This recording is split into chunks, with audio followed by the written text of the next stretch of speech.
Morano ne veut pas être ministre de Le Pen à ce stade. L'ancienne ministre LR Nadine Morano a écarté mercredi l'hypothèse, à ce stade, de devenir ministre de Marine Le Pen, en expliquant ne pas se sentir en phase avec la dirigeante d'extrême droite et candidate à l'Élysée, qu'elle juge de gauche sur le plan économique. Pour être ministre, il faut être en phase avec le président de la République qui va vous nommer, qui vous choisit.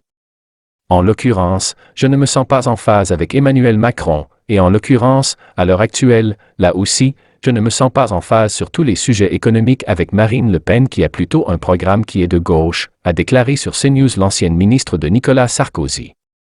On ne m'achète pas pour un plat de lentilles. Moi, mon objectif, c'est de servir la France au mieux. Donc il faut se rejoindre sur un programme, sur des propositions, sur un contrat de gouvernement, et pas « et à ben tiens tu veux être ministre pour être ministré ». C'est n'importe quoi, a ajouté Madame Morano, qui espère toujours que sa famille politique sera en capacité d'avoir un candidat à l'élection présidentielle.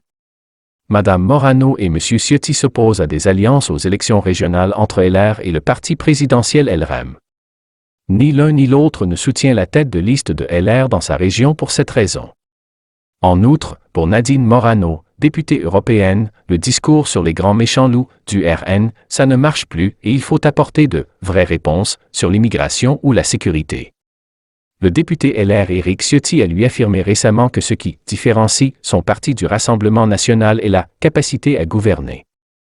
Interrogée pour savoir si Mme Morano ou M. Ciotti feraient de bons ministres si elle était élue présidente de la République, Marine Le Pen avait répondu « Pourquoi pas » sur BFM TV mardi. « Je les sens plus proches de moi que d'Emmanuel Macron », avait ajouté la chef du RN. Dépassons les étiquettes.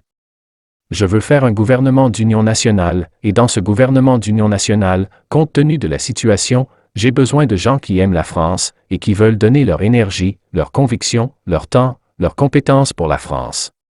C'est ma seule condition, avait-elle développé.